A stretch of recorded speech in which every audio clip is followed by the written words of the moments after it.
Fire noise. Yeah, so say going on? fire noise. What is going on? Welcome to this week's episode 85 of the STS Guys. I am Jeremy. Hey, it's Larry. And I'm Scott. And we are short Nate this week, but of course. We're always short one person lately. You know what? To be the trend. It happens. It happens. But Scott, before we get started, kudos to you, sir, for nailing the intro last week. I finally got it right after how many times have I tried to step in? Like, I honestly was listening to the podcast on the bus on the way home. I actually let out a verbal yes. He got it on the bus. So, he finally nailed it. You got it. You did me proud. And then I immediately messed it up. So what's been going on this week, guys? I want to say it's been a week, but here, first off, Jeremy, do we have any new tales from the bus? Tales from the bus. Oh, nothing too crazy. I said lately we've been same old. No, nothing too crazy over this last week. So good. Can I add one for when Larry and I were driving home today? From the con. I think Tales of Transportation just needs Tales of Transportation. Yeah. Transportation. So as Larry and I so Larry and I drove home from Phoenix Comic Fest or Phoenix Fan Fusion. Sorry. Their name has like eluded me for the last few years as they've changed it a bunch. We'd pull out of the parking garage and Larry was smart and parked in a garage that was a decent distance away. So it was kind of on the edge of where it turns into kind of a sketchy neighborhood. And there's legit a man in a shirt that comes down to his belly button, stretching and pulling his pants down. And I'm pretty sure I saw like there was definitely bush, maybe a little bit of tree trunk. Oh, like just hanging out, just like on the sidewalk, just letting it all for everyone to see. I think he was a skinny guy too. Super skinny, yeah. Just because you were saying his belly was hanging out, he was a skinny guy. So he was wearing like a half a t-shirt. I was driving, so I saw it out of the corner of my eye. I saw the weird looking dude, and then you mentioned something about. I was like, I'm pretty sure I saw a pee-pee today. Yeah. That's all I have to say. First, I was going to ask, so now that you said he's skinny, I said it can't be his fat Thor cosplay. No. This was not a man who went to the convention. Let's just put it that way. All right. Real quick, just before we get too deep into the convention, did you guys see anybody like that we saw like last year where they were wanting, like I said, if there's homeless people's doing their homeless economics of taking people's wristbands and then reselling them? I did not see the resale wristband guy. Me neither, and I did think about it because I remembered, and I did not see anybody doing that this year. Maybe they cracked down on that. Yeah. I don't know. I walked around most of the outside of it by like the two main like entrances and didn't see anybody. Like there was no hawking of used wristbands. Real quick, timesies, real quick. Just Scott, before we get to it, you have like an ungodly amount of pillows in here. I was gonna say you're gonna comment on the amount of pillows.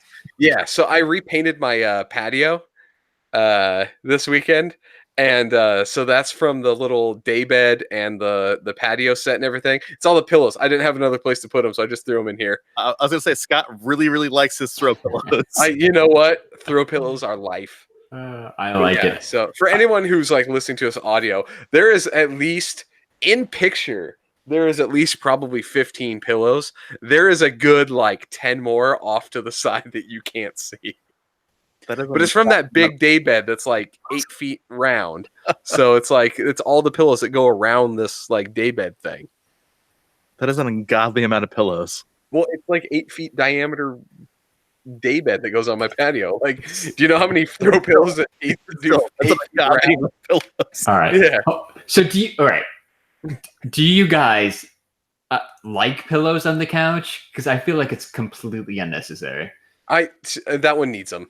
It doesn't have like a backing, so it has like it's patio fucking furniture. So it has like a seat, and then it's like the little wicker, like metal frame with wicker on the side. Like you need something for else you're gonna have that wicker shit digging into your back. So when we moved, we bought a new couch. I think it seats like 6, maybe 7 people. It came with 15 pillows, 15 giant, like at least 3 feet by 3 feet pillows. They might even be like 4 feet. They are these huge pillows, and I wanted to not get rid of them, but like put them up, man, because like they take up the entire couch. But my wife wasn't having it. I think we're down to 4, so I got her to get rid of like 9 pillows. Are they just shoved in a closet somewhere? Yeah, I think she put them in the garage somewhere. But I'm not a fan of the pillows on the couch. I 100% agree with that. Just because I said, kind of like you with moving into a new house, I bought a new couch for the living room, and I think it came with like a good like 6 pillows, and I wanted to get rid of them all. Like I said, it just like I don't like pillows there. I'm like I said, one, because the majority of the throw pillows, they're not comfortable at all. No, they're not. It's not like they're soft where you can just grab one. Like, hey, you know what? I want to take a nap right now, and on this pillow. Typically, I said it's like sleeping on sandpaper, and I don't want it whatsoever. I know how I love how we're basically 10 minutes into the podcast. We're talking pillows. We are throw pillows. We are talking pillows. Yeah, and that's to say most of these are designed to be outside. Yeah, and they are not comfy because they are like they feel like thick denim for the most part, like because they're made to be outside. So when you lay on them, you're like, these are not comfy. They are legit like back support only. So let's go into the con because we could talk pillows forever. So tonight's episode 85. Is all about Phoenix Fan Fusion. What is Phoenix Fan Fusion, you ask? It's formerly Phoenix Comic Fest, formerly Phoenix Comicon. It is Arizona's premier comic book convention, which is now called Phoenix Fan Fusion. And Nate, Scott, and I all went this weekend. We did. I know. I was sad, and I had to live basically through the Twitter, through the Instagram, and through the Facebook of your adventures at Phoenix Fan Fusion this year. So tell me what I missed, guys. What did I miss? Where should we start, Scott? Yeah. So the one thing I have to give props to, Cobra Arcade has been stepping up their game lately. They brought a whole bunch of free-to-play arcade machines. Yeah. That area was there last year, and I know I remember me and Jeremy spent some time there. But it grew. It was that whole wing of the exhibit floor was all about video games, and it was really cool. There was there's the Cobra Arcade games. The PlayStation truck was back, and new this year, like an esports group, like it's a youth esports thing. I think it's called Bravas Entertainment. They brought out a big screen, like huge, and they were having people play Super Smash Bros. Ultimate all weekend. And then off to the side, they had some smaller TVs at tables where you and 3 other people could team up for a quick game of Smash too. So it was really cool. No, I love it when they bring the games. Like I said, especially like I said, it's a lot of work to bring on like full on like arcade games. Like, right. Like, well, I mean, I literally struggled. So just a quick side little tangent. So I struggled this weekend getting a little like 100-pound like arcade cabinet upstairs. Yeah. Well, you bought one of the I don't know what they're called, but they're the ones at Walmart, right? Yeah, the little arcade 1-up. So they released a Mortal Kombat 2 machine that basically has Mortal Kombat 2, and then Ultimate Mortal Kombat 3. The cool thing about these arcade machines too is, like I said, you can hack them to basically run a Raspberry Pi, and they can run, like I said, every other game out there. Not sponsored by the STS guys, but we don't recommend it, but you can. And like I said, there's a ton of videos out there that are doing it. I'm in the middle of doing it myself. Cool. That's one with the STS guys. That was a good pickup, dude. But yeah, those things are heavy. Like you gotta to bring a dozen or 20 of them or whatever it was. Well, plus some pinball machines. There's pinball machines there too. Well, I was just say that, and they had the X-Men, like the 4-player games, like the big cabinets. Yeah, I saw your picture, and like I said, they had the X-Men. They had the Simpsons there. I saw like another 4-player one. So those 4-player ones, those are huge machines. Yeah, possibly the greatest con photo I've ever taken was 4 X-Men cosplayers playing the X-Men arcade game. I have to, like I said, kudos to you, sir. Just because, like I said, I was gonna comment on that photo. I just didn't have a chance yet because that is probably the most epic photo that I've seen ever. It was pretty rad. I like saw him playing. I even asked. I was polite because I was kind of had to get up over him. I'm like, "Is it cool if I take a picture of you guys playing?" And they're like, "Yeah." And then after the fact, I'm like, "Damn, that's a really good picture." Yeah, that was good. Like timing to be able to find like the 4 X-Men cosplayers playing that machine. You're like, you have to take a photo, and you see that. You were meant to take that picture just because I said, like, so what are the chances? Because I said it's not the biggest con in the world, but it's grown. Like I said, it's grown in attendance year after year after year. Like I said, it's even bigger this year. Yeah, there's a significant amount of people there. So just you cross paths at the perfect time to where you were able to actually get basically the iconic photo of the X-Men playing the X-Men. It's like Instagram fate. Yeah. Like, right, the Insta gods were looking down on me, and they're like, "Larry, you need to post this on Instagram at STS Guys." Yeah. It was good. But yeah. Should we talk about security? Yeah, so let's. I feel like that's always a thing, especially with Phoenix. Okay, was it as bad as last year? So I'll let Larry tell his story, and I'll go through my story here. So Larry, let you go through yours. So I over the 2 days that we went, I went through security a total of 3 times. So I am officially the STS Guys expert on that security line. It really wasn't bad. It was quick. It was basically the same as last year, Jeremy. Like if you're listening to the old STS Guys podcast from last year, we had some issues getting through security. The lines were a little bit longer. This year, I think there were like 3 or 4 people in line in front of me at the most, which, it takes maybe 10, 15, not even 15 minutes. It took maybe 10 minutes because they search your bag. Like, they make you take out all the electronics. It's the same as last year. Then they put the electronics in one of those plastic tubs. They hand you back your empty backpack, or really nearly empty backpack, tell you to hold it above your head and walk through the metal detector.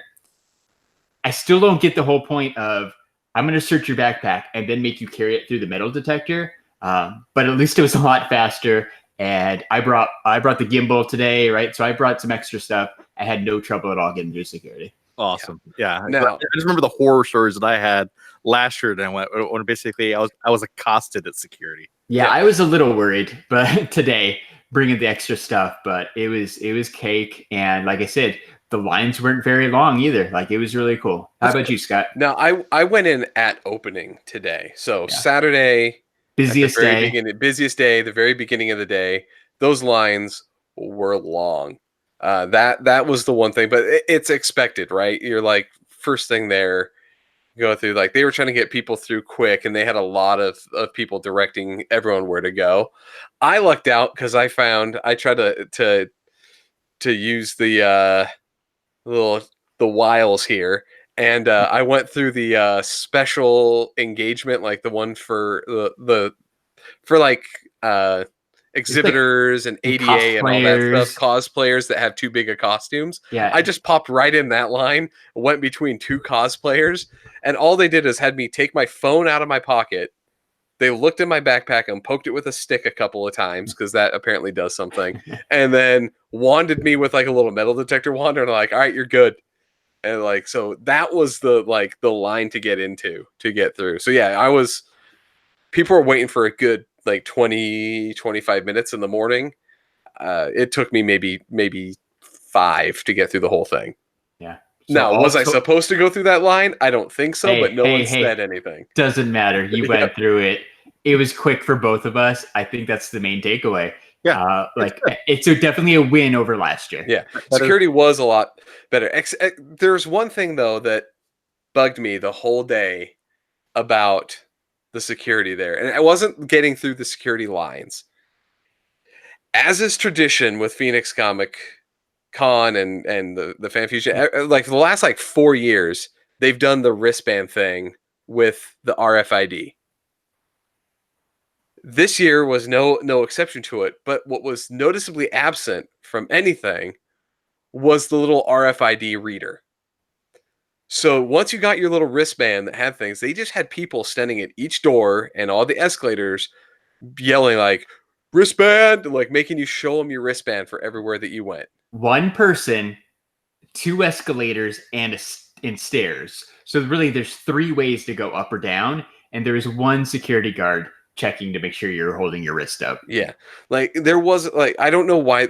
I think I know why they were using the wristbands, because they probably bought a whole bunch of them, right? Like, and they still have them, so why not use them? But I just don't understand why they didn't wheel out the RFID reader machines for it. Yeah, I was thinking the same thing. That was my first thought. Like, we got in, and like we went straight down to the exhibit floor, and once I got there, I'm like, wait a minute, like I never had to tap my wrist anywhere. It was weird. I don't know. I've never been a fan of the wristbands. Just give me a nice lanyard and a badge. That's kind of the way to go. Because like we're done, right? I guess we're not going back tomorrow. So I took my bracelet off, but I don't like having to wear a wristband for a 3 or 4 day con. Like, it's rough. Well, and I think, like I said, I think there's pros and cons to basically, and it's what do you do? And honestly, like I said, I think if San Diego Comic-Con, like I said, can basically have the badges themselves with the RFIDs, I think they have a pretty good system. I honestly think they have a pretty good system, and they're the biggest con in the world. And if they can basically kind of pull that off, I think, like I said, honestly, the badge with the RFID, I think that's the way to go. Yeah. Well, like, right, every place where we've ever worked in my entire adult life has had the RFID badge that you tap outside the door to get in. Like, they're out there. It's not new, and it works well. Yeah. And I think too is, like I said, part of the thing that I like I said, I like having a badge, and I think it commemorates my time there. Like I said, this is going to be weird for the audio listeners, but like I said, I have a rack of basically every single badge of every single event that I've ever been to. Like I said, there's a hook on my wall that basically has, like I said, just 100. I think there's about 100 badges that are hanging there. Yeah, it's an instant souvenir. And like you said, like the cool part is, like, if I go to a designer con, if I go to a San Diego Comic-Con, you go to these different events, you end up kind of with a similar souvenir that you can all put in one place. It's pretty cool. It's kind of like people collect pins. Like the badges kind of act along the pins for it. But the wristbands go straight in the trash. Yeah, mine instantly was gone. I was like, what am I going to do with this? It's out of here. It doesn't even say Phoenix Comicon. It says Square Egg. Yeah. Well, and I like the idea that I can, at home when I'm done, take off a lanyard, set it down somewhere, and enjoy the rest of my day. And then if I want to go back to the con the next day, I can just put that lanyard back on and go to the con. Not the thing. If I have shit to do afterwards, like I have to wear this wristband around everywhere, because if I cut it off, they're gonna give me shit when I go in the next day and have to go back to registration and be like, "Can I switch this out, please?" Like, it's not gonna work. Like, that needs to get fixed. What the hell was that? My bottle opener fell. Oh, okay. I was like, is Scott wearing a cat collar? No, my desk is glass, and I have the bottle opener for occasions such as tonight when we're broadcasting. And I just bumped it when I went to get my water. I was equally concerned. And it ding ding ding ding ding. Yeah. And you stopped talking for a couple seconds. Because I didn't know what was making the noise. Oh, okay. When you hear that, I was like, I don't know what the fuck that was. Jingle jangles. Yeah, so I don't know. Like, it is what it is. If they choose to use wristbands, that's fine. I mean, it worked fine. There were no problems, but it's perfect. Personal preference, I would prefer a badge. And if you're going to give me a RFID badge, let me scan the RFID. Like, it can't take that much. Like, you can set up areas to scan those badges, and it would be easier than having the number, a security guard planted at every stairway and throughout all the different, like, little parts of the con. Like, they had way more security than they normally do just to check people's, like, wrists to go through. So, like, use those RFIDs. But like, the hard part about that too is the security guard at the bottom of the escalator that's going up, he can't do anything once you're on the escalator and you're slowly moving out of his range. Yeah. Like I don't know. There's got to be a better way to do that. So I'm not sure what prompted the change this year, but I have a feeling it'll be different next year. Yeah. But so I will add one thing that, Jeremy, I know that you and I had a complaint about last year's con, in that there was not a lot of comic book vendors that were around. This year there was quite a few more. That was one of the things that that's really good. Yeah, that was one of the things I was worried about, like, going into this, is their vendor hall is always stacked. Like, Phoenix has a great level of like different retailers and stuff, but the last few times that we've gone there, they have not had a lot of comic book guys. They moved a lot of them up into like a separate area, but once you walked in there, it was just comic book shop after comic book shop, just had their long boxes out. So it was really refreshing to see all the comics. Very cool. That's good. So I think I was looking at some of your Instagram posts. Well, now that Scott is on Instagram, I am, yeah. Like, officially. I said, I've said, if you haven't followed Scott, then make sure you follow Scott at Scott STS Guys. Mm-hmm. Right? It'll come up as Scotty doesn't know. Yep. So make sure you follow Scott. I said on the Instagram. I saw a comic pickup. I did. I'm gonna hold it up here. It's kind of reflective, so it might be hard to see, and you can kind of see the signature here. But I did find, for a decent price, a George Perez Infinity Gauntlet. I got a story about this one because it was not in a spot. This was not actually at one of the comic vendors. Yeah, that we saw.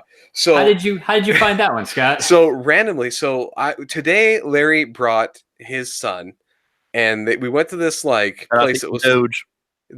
Shout out to Ian Doge. He had gone to this. We went to this random like vendor. It sold mostly like Pokemon cards, and like they had a bunch of like card sets for the different card games, and I think they had Magic the Gathering, and Exploding Kittens, and all the a bunch of card games. And so he was going through, and like I think you guys had bought like a deal for like 5 or 6 packs of Pokemon cards for $20, which is a pretty good deal. So yeah, we bought that, right? And then so being 10 years old, you have to open your Pokemon cards right away. So Ian stood there for a little while, opened up his Pokemon cards. So as we're going there, he's going through the Pokemon cards, and Larry and I are standing next to him. We look down, they have a couple of short boxes, right? So the first two that I'm just patting through are not like anything really, really that great.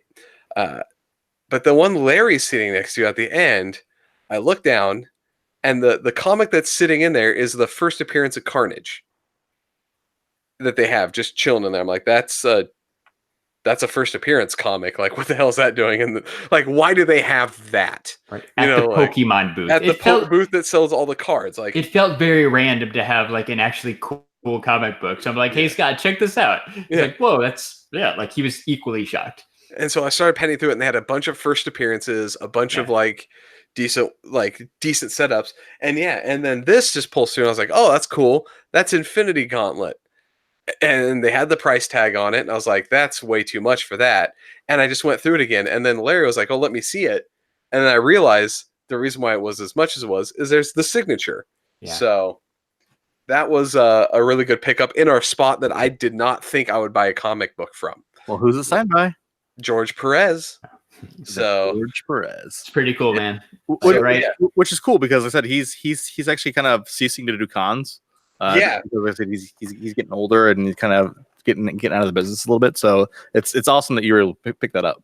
And that storyline, right? Because of the movies, is going to be legendary for forever. So that one's, I know it's gone up a lot over the last couple of years, but like price wise, it's just going to keep going up. Yeah, it's and yours, like, again, for just being a random short box, like it's in really good shape too. Yeah, like it's in good condition. The book is great, but it was. If you would have picked out like 10 random booths, and that was one of those, and was like, which one would have a signed comic that you would really want? I never would have picked that booth to even have comics in the first place. You know what it is, though. I said I'm gonna put this out there right now. You know what it is. It's I said me and Larry are gonna role play right now. But Larry has a Pokemon booth. Said I'm Larry's friend. Like, hey, you know what? Hey, I have this Pokemon booth. I'm going to Comic-Con. Hey, you know what? It'd be nice if I could just sell a couple comics. Oh, here, can you just bring these short boxes with? It probably possible, was. yeah. So I don't know, Larry, did you put it up on the STS Guys Instagram or not? We actually took a picture of it with the Carnage. Yes, I saw the first appearance of Carnage. It's on our story. So that box that you saw, and anyone I say go check it out.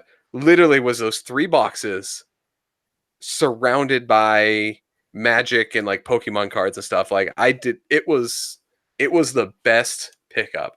I left it, like I walked away from it, and then like 5 minutes later, they were out going to check out the Not even. I was like, we a couple barely minutes got later, away, like, and you're like, I'm going back over here. I'm going back to get it. Okay. And You pulled a Nate.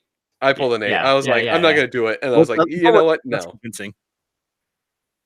Say that again. Did you pull a Nate with less convincing? No. Larry didn't even say. I wasn't anything. going to encourage him to spend that much money on a comic book, but Nate on a Mezco, that's another story. But so I was like, I'm not going to get that. Like, it's too much. And then we walked away, and I was like, I can't pass that up. I was like, I'm sorry, Larry. You go on ahead. I'll meet up with you.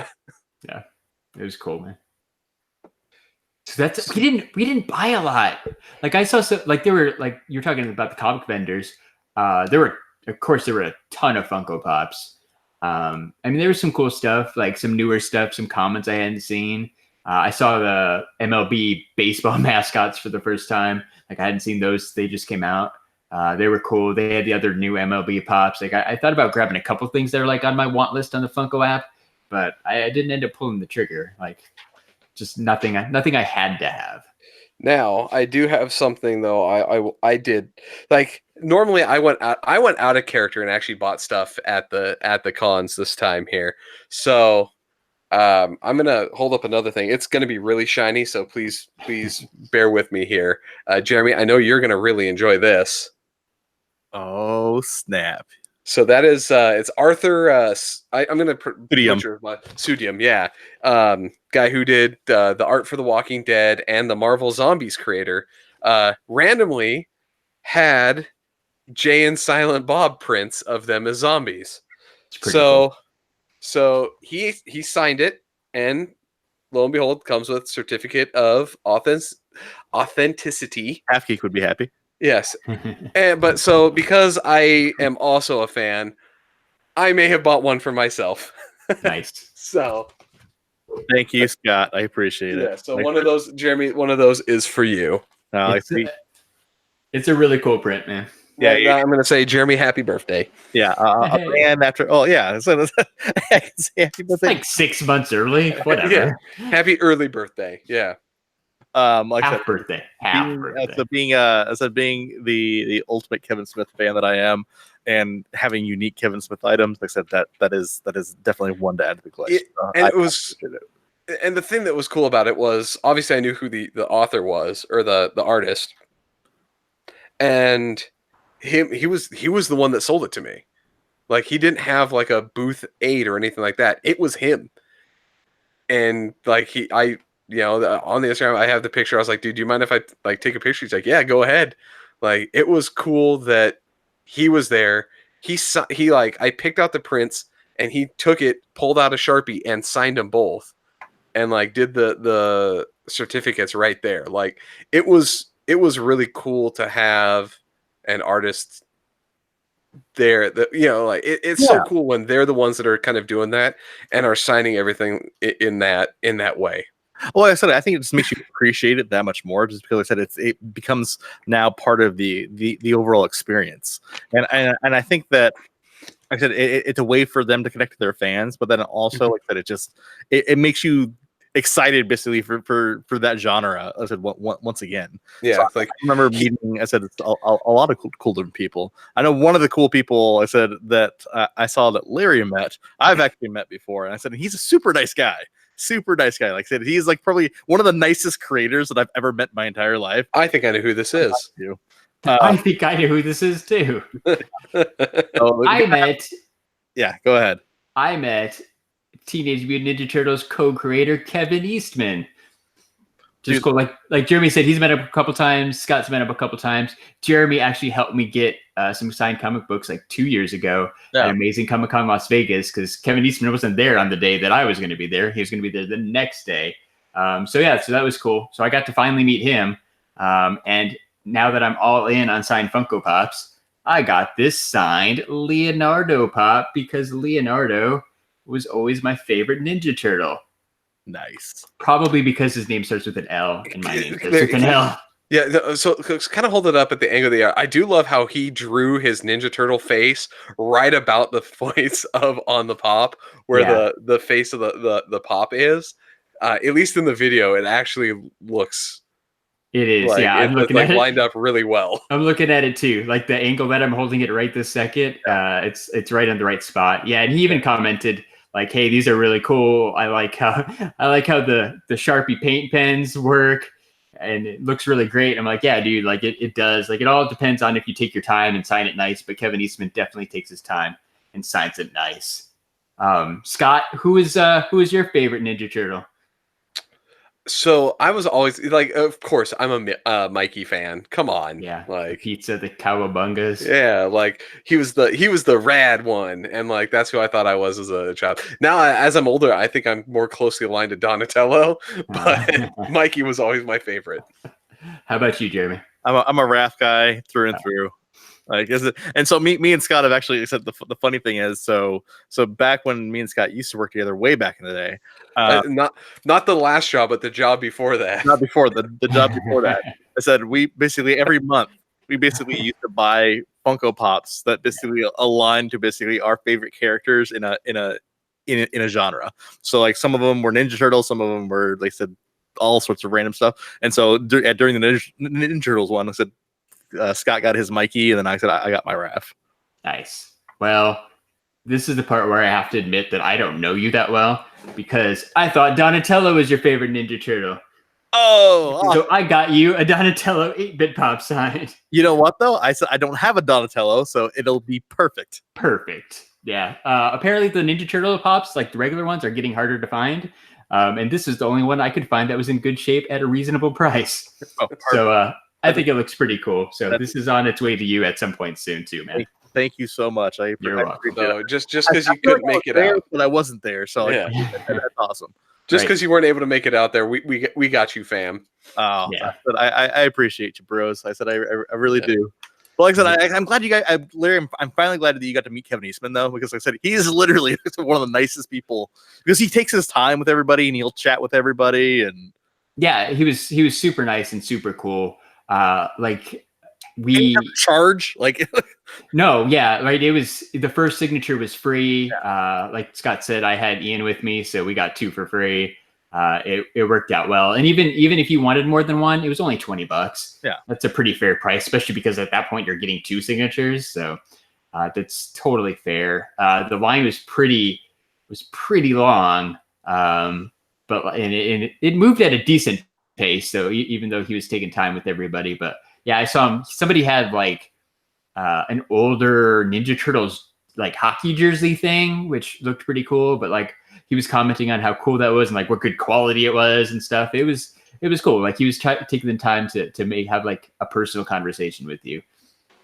Yeah, he did that with like every time I've met him at cons, he's done that where he tries to like pick out something to talk to you about. Yeah, so at least just for a few minutes. Like if you don't bring up anything, he'll find something to talk to you about. No, so me and Scott, I said the last time that we met him, I said we were actually together when we met him. He was talking about how excited he was to go actually meet Charlie Cox. Yeah, and we got he made the comment that that Ninja Turtles was just different enough from Daredevil not to get sued. Yeah, that's right. I forgot he was at Amazing Comic-Con Las Vegas last year too, when you guys were there. Yeah, so Very cool. So we were talking to him about Daredevil because he literally stopped the line, ran to the other side of the con, and then came back with a Daredevil statue that he had signed by Charlie Cox. Daredevil Hot Toys that he had signed. Oh, cool. That's awesome, right? So, he seems like a cool guy. Like it seems like he collects stuff. Like I've seen pictures of his office in San Diego. It's just got like it's right. Every inch is covered in turtle stuff. It's pretty cool. Well, I think just that he appreciates the fans that much, like I said, and is willing to actually connect with the fans. I said he could literally be, like I said, there's some creators that I've met, I said, that are complete like jerks. Like honestly, like I said, I'm going to throw out some names right now. I said I don't want to offend people, but I said I just bad experiences that I've had personally. I said, so if you've had good experiences with these people, more power to you. That's great. The very first time I met Neil Adams. I knew that was going to be number one on your list. Complete jerk to me. Like he was such an asshole, and he was charging like $80 for a signature. And so I'm like, hey, for $80, I'm like, because I didn't have a Neil Adams autograph in my collection, and I figure for $80, I'm like, I should get to talk to him for like 2 seconds, like hey, I really appreciate your influence on Batman. Hey, you gave Batman the hairy chest, or like it's there's different things that Neil Adams did to Batman, but he literally says like, I don't have time to talk right now. I said here's your signature, and like I said, just move me along. I'm like what a jerk. Like he was such a jerk, and then he thought I shorted him by $5, and so he had his aide chase me down for another $5 when I'm like, no, I gave you $80. Like, wow. It was a weird experience. That's kind of concerning, right?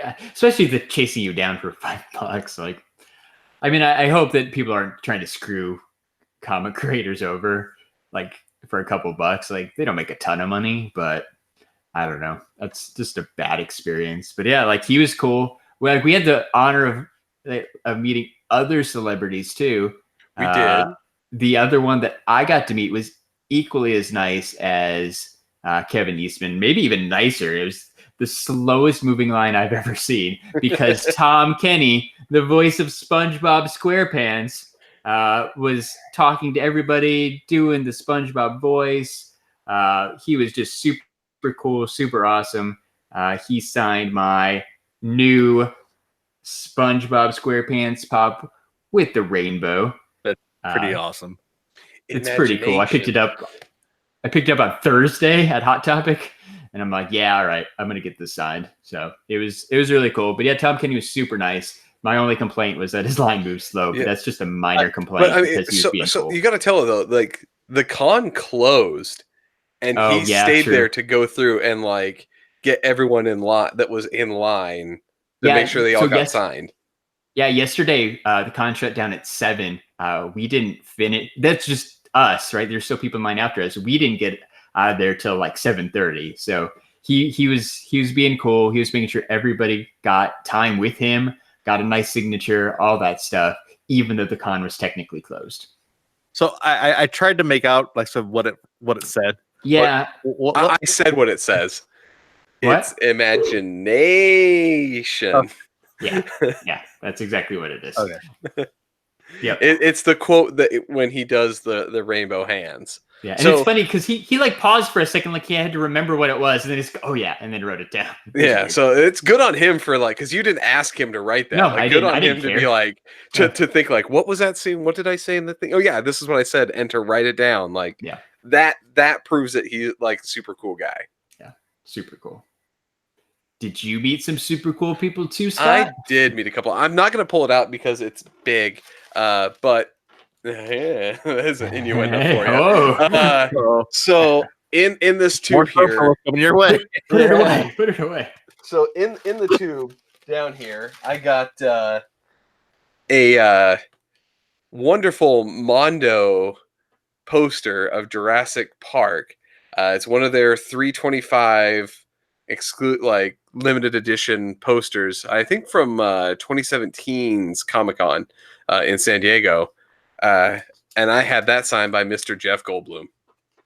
That's awesome. I actually got to meet the man, the myth, and the legend himself, wearing his Tribbley. Like he's like, it's legit. Like he wears that little Tribbley hat everywhere.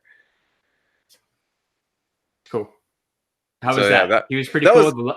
He was super cool. Like, yeah, I mean, it was kind of nice, like breaking that out. I was kind of telling the story earlier, like he had never seen that poster. There's not that many people, I'm guessing, that probably are running around with it. So he had never seen it. And so when I busted out, he was like, wow, I really like this poster. Like this thing is really cool. The thing that threw me for a loop is he had like a police escort. So there's like a legit, like, not just like a security guard standing next to him. It was a full on like police officer in full uniform just standing next to him. It's good, I guess. It's good for him, but it was kind of like jarring. But the cop is like, "Is that a Mondo?" And I'm like, "How the fuck do you know what a Mondo is?" Like, it's like, how many cons do you go to, sir? Yeah, that's awesome. But yeah, so I talked to him. He was very nice. It was a little bit more. I will say this: he was a little bit more on the expensive side. In terms, it was closer to Ace Comicon prices for some of the signatures there. But I feel like it was worth it for Goldblum, because when's the next con that I'm going to see him at? No, exactly. Yeah, he's kind of that A-list con celebrity, which I think brings us up to a good point to talk about. I mean, we just talked about a couple people we met. I know Scott's got one more, but I do have one more, but Phoenix Fan Fusion brought a really good list of media guests this year, right? There's good comic creators and all that stuff, but like, I think that the ones who get the most attention are the TV and movie stars. And yeah, there was Jeff Goldblum. Elijah Wood. Dude, yeah, okay. Elijah Wood. So real quick though, I actually had time to actually watch the Elijah Wood panel because they actually live streamed it on Facebook. Oh, cool. He was dressed like a mime. Were you going to bring up that? No, well, besides that, but that dude basically is at the all ages panel was like cussing like crazy. Oh, really? He dropped so many F-bombs. Like, yeah, dude. He's panel. It was amazing. He's there with like, I think he's like never got out of Wilfred. Like, he's like, you know what? I'm just staying character as that guy for the rest of the day. But that's just who he is. Yeah. It literally made me sad that there's not another season of Wilfred. Like, because like just hearing him talk just the natural way that he is, and not like, you know, hey, I'm a hobbit, or hey, I'm, you know, this little kid from the Good Son. Yeah, that's awesome. Yeah, the kid playing the arcade in Back to the Future 2. Oh yeah, that's right. I always forget that. Yeah. Hey, that's Wild Goodman. Yeah. You're good at that, mister. Crack shot. Yeah, so like this is the first year that I know we've all been excited to see guests at Phoenix Fan Fusion. So I appreciate the effort, and I think that the Jeff Goldblum, like I know he sold out of photo ops. It sounds like the autograph line was steady all day. Like I hope that the people who run Phoenix Fan Fusion like realize that, okay, if you bring these A-list celebrities and people who charge, you know, $100 or more for an autograph or a photo op, that the appetite is here in Phoenix. And if you bring these cool people, we're going to give you money to go see them. Yeah. And they had a lot of other people. I mean, like George Takei was there. A couple of Star Trek people. I always forget his name, but it's the guy who played Chekhov at the same time as George Takei. Yeah. Walter. Walter Koenig. Walter Koenig was there. So they had quite a few people.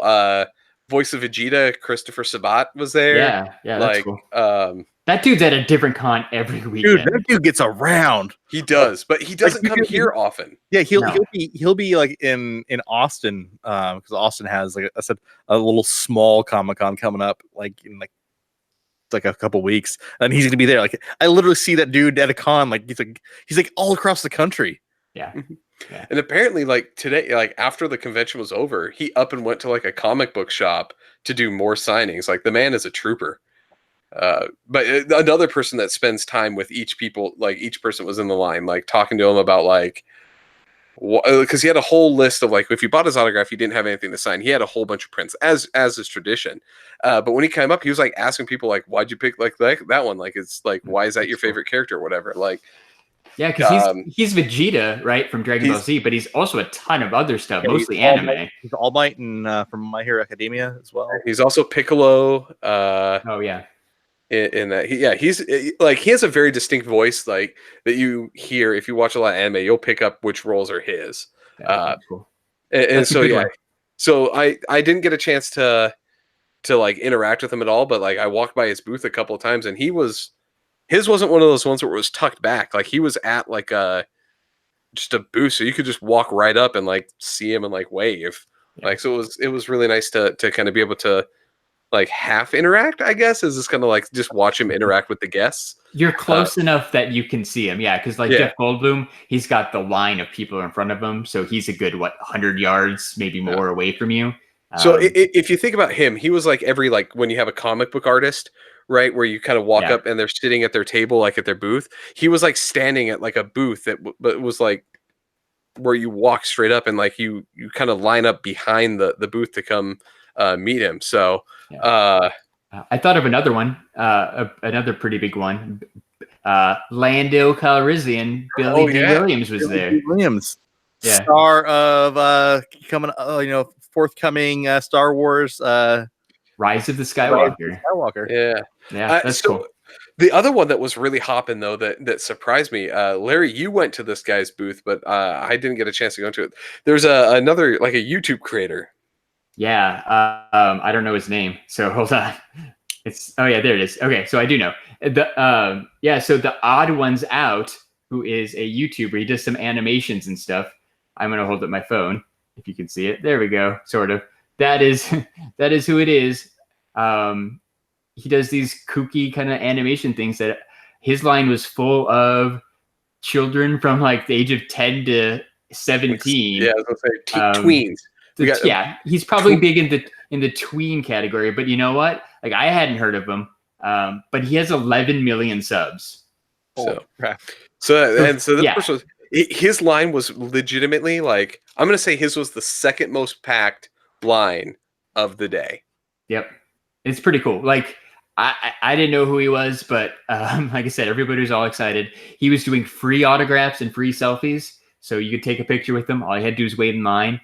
He also had a ton of merch for sale. Everything from T-shirts to plushies. What was that? So make that merch, make that money. Oh yeah, no. He had a table full of stuff: stickers, plushies, T-shirts, posters, even a board game. This dude's got his own board game. Yeah. Can we think of some rules for a STS Guys board game? Ooh, that's a good idea. Or in the vein of us, would it have to be a STS Guys drinking game? It could be a mix of both. Yeah, I was gonna say both, right? Right. That's the best. Well, quick side note too. Like I said, from last week's podcast, since I listened to it, heard you loud and clear. I will design a new game and we will play it live on the podcast. Yeah, so good. Okay. I will design a game. I said I'll have it ready the next couple of weeks. Maybe right before we go to San Diego, we'll do a game. I'll cook something up for you guys. Yeah, cool. So, we should figure that out. So I mentioned though that this YouTube channel was the second biggest line of the day. Yeah, who's because I ended up being the person that was dumb and waited in the longest line of the day, and that was for Mr. Adam Savage from the Mythbusters, and his YouTube channel Tested.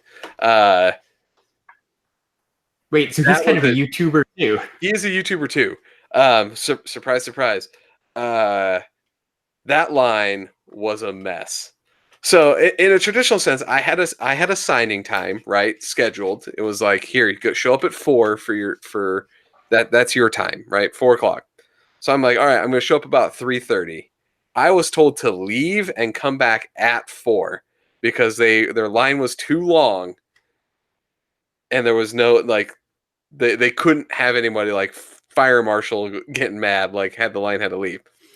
So I showed back up at 4 as the time I'm told, and they're like, "Yeah, no, you're not getting your signature at 4:00." And I was like, "Wait, I can't even get in line." And the line lady was like, "Nope, we're still doing the 3 and 3:30 people, so you gotta stay out of line." I was like, "Are you kidding me?" Like, right, he's running behind, I guess. He's like running behind or whatever. Well, like, so when do I show back up? It wasn't your normal autograph sign, right? It was kind of a special package. So yeah, so what we got with it is so you got a signed copy of his book and then like 30 seconds to like interact and a selfie. So I was given that package and got it. So I got the book, and it has his, like, he signs the book, right? So I got the signature, and then it was like a selfie thing. But yeah, what Tyler is just bringing it up is I think that when they did a meet and greet, and they're like, it will be a meet and greet thing, like, you should know that it's like not that many, and like I think they oversold tickets to him. Probably. And he was only there today. Yeah, he's only there today. So I think they oversold the tickets, but it was just so frustrating to like show up at the time, marked on my damn ticket, and then have them be like, no, you're going to have to come back. I'm like, well, when? And they're like, I don't know, like 30 minutes, 45 minutes. I was like, oh, that's fucking genius. So you don't even know when you're telling me to come back. Like, so I showed back up though. They finally figured out and got a system going, got through the line, did get my picture, and did get to interact with them a little bit. And for anybody who knows, like, I loved Mythbusters and the whole aspect. And I listened to his podcast that he does and everything. Like, it was really cool to meet the idol there. Whoa, wait a minute. He has a podcast too? This is like a triple threat. Yes. And the guy can build, and the guy goes to Comic-Cons and builds like amazing shit. Like, everything about him is like, I want everything about that life. It's pretty awesome, man. Yeah. Like your picture turned out great. The book turned out great. Like, it was definitely a worthwhile experience. I think we went home with some really cool stuff. Yeah. No, you guys did. Like I said, literally without even being there, I felt like I was there. So like, you guys also like, you have a really positive and great time. Yeah, I definitely probably had the most fun and most enjoyable Phoenix Comicon, whatever you want to call it, experience this year at Phoenix Fan Fusion. Yeah, this was one of the best years for it. Like, I was able to pick up stuff for my daughter, like for friends. Like, I found anything that I needed or was like thinking about. Like, my daughter's just getting into Pokemon, so I was like, oh, maybe I'll look for like Pokemon shit. And every other booth had like Pokemon stuff. It was wonderful. Like, gotta catch them all. Gotta catch them all. But yeah, they had tons of different things that were up and available for everybody. So they even had a room where you could play the Pokemon trading card game. Where Larry spent a lot of his time. I spent at least like 2 hours in that room. It was great. I know. I went. So so let's just put it this way: the entire like horror experience I had trying to get through the line of the Adam Savage thing, Larry was in the Pokemon place, and I kept texting me like, I think I'm almost done, and Larry's like, still playing Pokemon. Yeah, I've got Pokemon trading card game stories, but it's a little late, so those will have to wait for another podcast. The support. Can we tell about the supportive dad? Can I please talk about the supportive dad? We got a few minutes before we have to go. Sure. So Larry's son is playing this other kid, and his dad is very into the Pokemon trading card game. Yes, and you could tell he's trying to teach his son how to play. But most 9 or 10-year-old man, 9 or 10-year-old, yeah. So he's not like super old. No. Now, most dads you have when kid's getting kind of like sad that maybe he is about to lose, and the dad is like, just try your best. Like you'll have, like, like you can't win every time. You think they'd be like, the person would be like super supportive of their child, and about the fact that no matter what you do, the next turn this other kid is gonna win, right? Like, this kid's trying to like save his deck, and the dad is like, you're like, yeah, he's trying to tell him the thing. But instead of being like supportive, the dad's just like, you just got spanked, son. Like, this kid's owning you. It's literally what he said to his that's kid. like a direct quote. Yeah. Yeah. I just said that. I just started laughing. I was like, oh my God, this is the way he talks to this kid. Like, not like, good job, son, good job. He was like, no, that guy, his literal words when Ian Doge won was, and I quote, shake his hand, that kid spanked your ass. Yeah. That's what and he did too, with his basic deck that he bought at Target versus this kid who had a deck full of EXs. Like, literally every single card was a high-end card. Yeah, and it was like that the dad bought. The dad had clearly bought, and they had put in like individually wrapped like card holders. Yep. So it's not like a card thing. It was like a card protector for each individual card. So these people were like hardcore into it. Yeah, but yeah, the dad's legit quote of like, just shake his hand because he kicked your ass. Like, what's the Hands down, best quote of the day. That's amazing. Like I said, Yeah. I think this is like the pivotal time of we've gotten past to the point in time where like every kid walks away with a trophy. Now parents are now on board with like, hey, just take your ass whooping and get out. Exactly. At least in that family, man. Yeah, he was like, dude, the dad was into Pokemon. He's like, I'm not gonna raise a loser like that. Like, shake that man's hand. He kicked your ass. Now we're gonna go practice for. He was, yeah, right. That's. I laugh, but that's probably what happened. The dad was like right over the kid's shoulder the whole time too. He's reaching over him, like right. There's things on the Pokemon card that you read to say what they do. Like Ian would read it, he'd grab the card and be like, "What did that say?" Like he was way too into it, and me being 100% the opposite was just sitting over there like doing shifty eyes. Like me and Larry were sitting there playing on our phones, like uploading Instagram photos and. Like, I don't know what's happening, but my kid won, so shout out to Ian. So Ian won, but the fact that the dad just flat out just like crushing that kid's dreams better than any of us could have was the best thing of the day. Yeah, it was fun. So we did some different stuff too. There's something for everybody at Phoenix Fan Fusion. Yeah. So I know that probably no one's gonna listen to this in time to go, but I do recommend if you haven't gotten a chance to go to it and you're in the Phoenix area, go check it out. It's a fun time. Like you'll find something that you like there. There's vendors for literally everything. Can I tell the other story about the place that we went into though? Yes. So there's one other thing that I thought was the best thing ever. So I told you I was looking at Pokemon plushies for my daughter. Ian was also looking at them. So we're walking around. We see this booth that has a couple walls of things, and I didn't really look at what they were. And then there was a wall of Pokemon stuffies. So we're like, oh, let's go check out those things. So Ian walks past, and luckily he didn't look around because what was in there on one wall was a bunch of I'm going to call them erotic body pillows. Like, yeah, like body pillow covers that had naked anime women on them.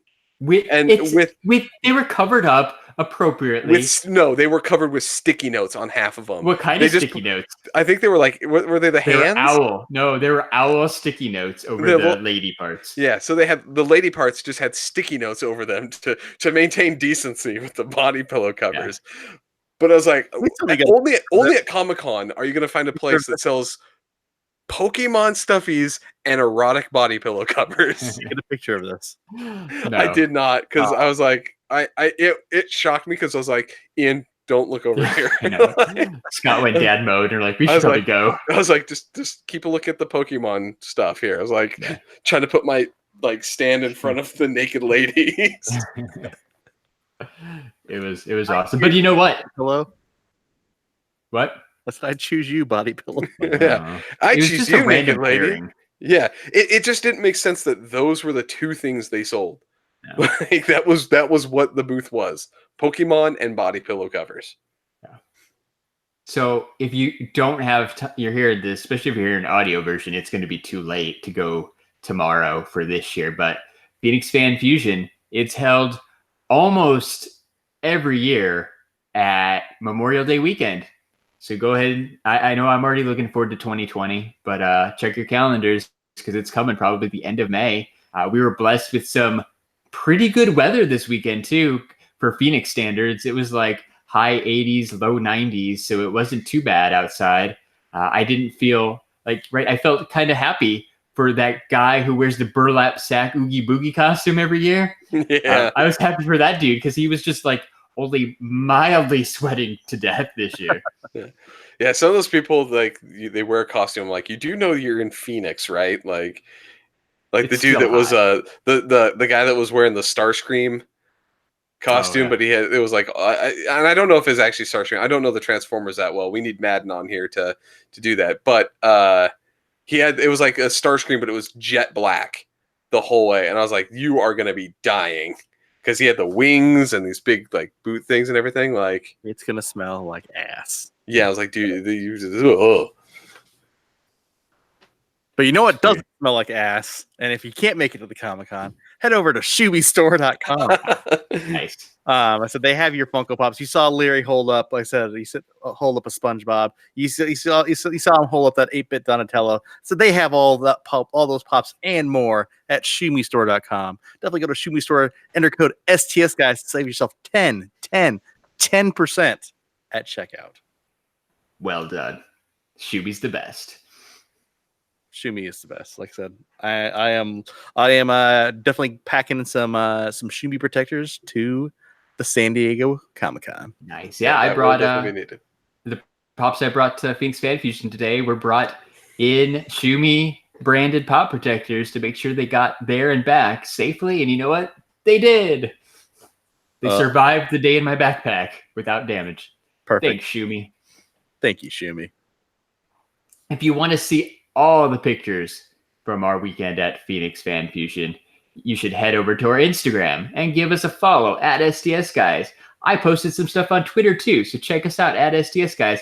And I posted more than one picture on Facebook this time, so go follow us at the STS Guys. And I am Larry from the STS Guys. Chillin' like a villain. That's for your name. What? Then after you do that, you should head over to the App Store and make sure you download everyone's favorite new podcast app, Podcoin. It's available on Android. It's available on iOS. It is the app that will pay you to listen to podcasts. That's right.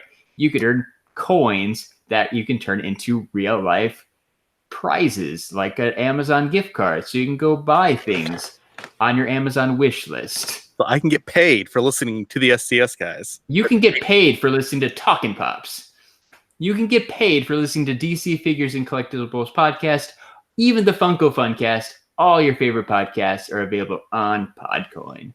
I said I'm a Podcoin user. I said that's where I've been listening to my. I said why not? I said if I'm listening to podcasts anyways, I might as well get paid for it. Now Exactly. I do have to say, if you don't want to use the Podcoin app because you want to listen on your computer, though, you should go head over to iHeartRadio, where the STS Guys now have a home. Fair. Breaking news. The STS Guys are now officially on iHeartRadio. We are an iHeartRadio podcast. We're everywhere now. Yeah. We are on every major podcast platform, finally. Yeah, we're on SoundCloud. We're on Spotify. We're on iTunes. We're on Google Play. We're on iHeart. We're on TuneIn, Podcoin. We're on all the big ones, guys. So wherever you like to listen to podcasts, the STS Guys will be there. Thank you for being a friend. And traveling down the road and back again. My heart rings true. You guys are my friends and my confidants. Well done. There was an awesome Golden Girls cosplay at Phoenix Fan Fusion today, too. Shout out to those folks. Shout out to the Golden Girl. I don't know where I was going, so I pulled out folks. But I was waiting. I was like, is there more to his folk story? Like, so if you've enjoyed this con coverage, well, guess what, guys? In like 58 days, we're going to San Diego for San Diego Comic-Con. So stay tuned to the STS Guys. Follow us on all those social media because we're going to be posting up even more content live from San Diego as it's happening. And guess what? The 3 STS Guys that are on this podcast are also all going to Funko Fun Days. what? It's going to be rad. It's going to be amazing. We're going to be there. Talking Pops is going to be at Fun Days. Our friend Clint is going to be at Fun Days. It feels like all my internet friends are going to be at Fun Days. So I'm looking forward to seeing everybody. Can't wait to get in line and spend a couple hours talking to all my friends. Can't wait for Scott to go to his first Fun Days. It's gonna be awesome. I am excited. It's a great theme. Like I said, you can wear shorts and you can be comfy. Like because it's a tiki theme. It's going to be amazing. I'm gonna deck myself out in so much Tommy Bahama. Coconut bra, here I come. Yeah. Yeah, no, thank you, Funko, for making it a nice summer theme. That way, if it is hot outside, which it has been the last few years in San Diego, thank God we can wear shorts. And on that note, you have been listening to the SES Podcast, episode 85. I've been Jeremy. Hey, it's Larry. And I'm Scott, and thank you for listening to our podcast. Until next time. Bye-bye. Okay, bye. Bye. Bye.